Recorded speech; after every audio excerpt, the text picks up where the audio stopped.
Post mortem జరిపారు. Post మార్టంలో ఈయన దీంట్లో మార్ఫైన్ అనే ఒక పదార్థం ఉంది. మార్ఫైన్ అనేది పెయిన్ కిల్లర్.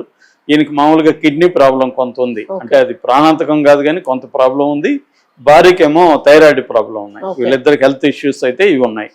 సో అందుకని ఆ మార్ఫైన్ ఈయన ఎందుకు తీసుకున్నాడు అనేది ఆలోచించినప్పుడు ఈయనకి పెయిన్ వస్తుంది కదా, కిడ్నీ పెయిన్ వచ్చినప్పుడు తీసుకొని ఉండొచ్చు. కానీ మార్ఫైన్ మిగతా వాళ్ళలో లేదు, పుచ్చకాయలో మార్ఫైన్ లేదు ఇక్కడ ల్యాబ్లో జరిగినప్పుడు. కానీ దీన్ని ల్యాబ్లో తెలియదు అని చెప్పి ఎఫ్ఎస్ఎల్కి పంపించారు. ఇప్పుడు కొత్తగా ఎఫ్ఎస్ఎల్ రిపోర్ట్ నిన్న వచ్చింది. ఎఫ్ఎస్ఎల్ రిపోర్ట్ ఏం చెప్తుందంటే జింక్ ఫాస్ఫైట్ అనేది వీళ్ళ విసరాలు అంటారు, విసరా అంటే పేవులు, విసరాలో జింక్ ఫాస్ఫేట్ ఉంది నలుగురిలో. అట్లాగే పుచ్చకాయ మిగిలిన పదార్థం దాన్ని కూడా తీసుకెళ్లి ల్యాబ్లో చేశారు. దాంట్లో కూడా జింక్ ఫాస్ఫేట్ ఉంది. జింక్ ఫాస్ఫేట్ అనేది రోడెంటిసైడ్ అంటారు. రోడెంట్ అంటే ఎలుకలు. సో ఈ రోడెంటిసైడ్ అంటే ఎలుకల మందులో ఈ జింక్ ఫాస్ఫేట్ అనేది ఉంటుంది. అది వీళ్ళలోకి ఎందుకు వచ్చింది? మామూలుగా పుచ్చకాయలో ప్రాబ్లం లేదని కూడా తేల్చారు. పుచ్చకాయలో ఎటువంటి ఆర్టిఫిషియల్ కలర్ లేదు, పుచ్చకాయలు ఎటువంటి ప్రాబ్లం లేదు. ఫుడ్ పాయిజనింగ్ జరగడానికి పుచ్చకాయ మామూలుగా అయితే బ్యాక్టీరియా ఇదవుతుంది. అటువంటి బ్యాక్టీరియల్ ఎలిమెంట్స్ ఏమీ లేవు పుచ్చకాయలు. వీళ్ళ కడుపుల్లో కూడా బ్యాక్టీరియల్ ఎలిమెంట్ లేవు. వీళ్ళ హార్ట్ కానీ లంగ్స్ కానీ కిడ్నీ కానీ అన్నీ కూడా బాగా గ్రీనిష్ అయిపోయినాయి. సో క్లియర్గా ఇది బయట పాయిజనే. ఈ జింక్ ఫాస్ఫేట్ కలిపారు. ఇది పుచ్చకాయలో ఇంజెక్షన్ ద్వారా ఇచ్చారా లేదా కోసినప్పుడు దాని మీద పూసారా అనేది అయితే తెలీదు.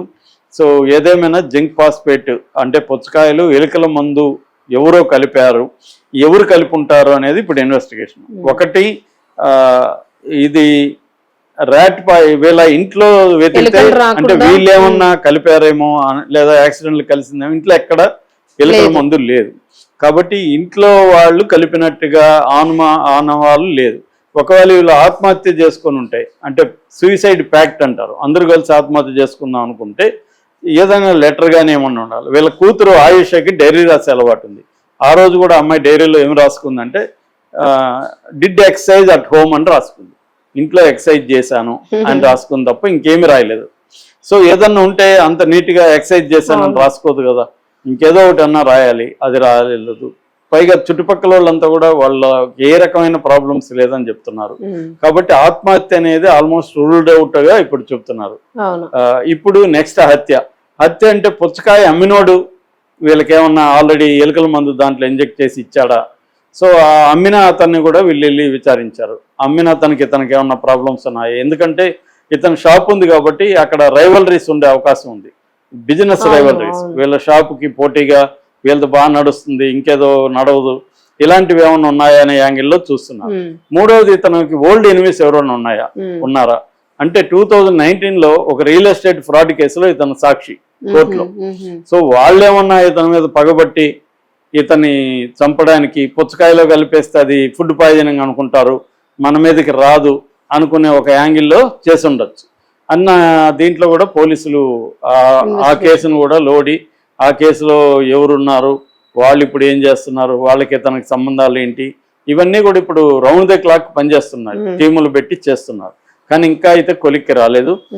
ఇప్పటి వరకు ప్రవీణ్ ముండే అని అక్కడ జోన్ 1 డిప్యూటీ సిపి ఆయన చెప్పింది ఏంటంటే మేము అన్ని యాంగిల్స్లో చేస్తున్నాము అంటే. సో దీన్ని ఇప్పుడు యాక్సిడెంటల్ డెత్గా మేము రిజిస్టర్ చేసుకున్నాము. ఇది ఆత్మహత్య లేకపోతే హత్య. ఆత్మహత్య అయితే అక్కడ ఏమి ఇప్పటి వరకు ఆనవాళ్ళు దొరకలేదు. అంటే ఎలుక మందు లేదు ఇంట్లో, వీళ్ళకి ఎటువంటి ప్రాబ్లమ్స్ ఉన్నట్టు చెప్పట్లేదు. హెల్త్ ప్రాబ్లమ్స్ కూడా సివియర్ కాదు, మామూలుగా ఇవాళ థైరాయిడ్ అనేది అందరికీ ఉంటుంది, కిడ్నీ చిన్న ట్రబుల్ ఉంది ఆ ఏజ్లో, అది పెద్ద ఇష్యూ కాదు. సో ఆయనకి డయాలిసిస్ వరకు కూడా వెళ్ళలేదు. అట్లాగే ఆర్థిక సమస్యలు కూడా వీళ్ళకి ఏం లేవు, వీళ్ళు హ్యాపీగా ఉంటారు, close unit family, close community relations ఉంటాయి.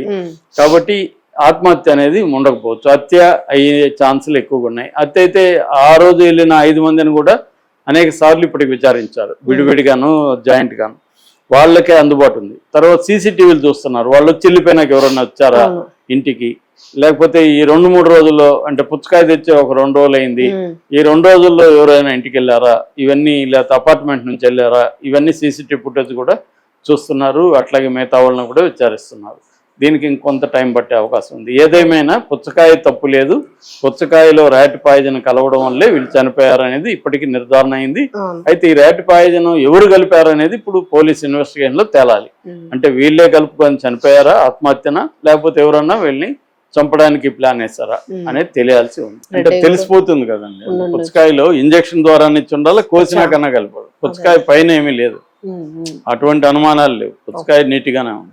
ఎలుకలు కొరికితే తెలియడం అనేది ఉంటుంది. అది రెండోది, మీరు అన్నట్టు అక్కడ ఏమన్నా చల్లుంటే పుచ్చకాయ దాని మీద పడితే అది వచ్చేసే అంత లేదే, ఫుల్ గా ఉంది కదా, కడుపుల్లో ఉంది కాబట్టి ఎవరో కలిపినారన్నది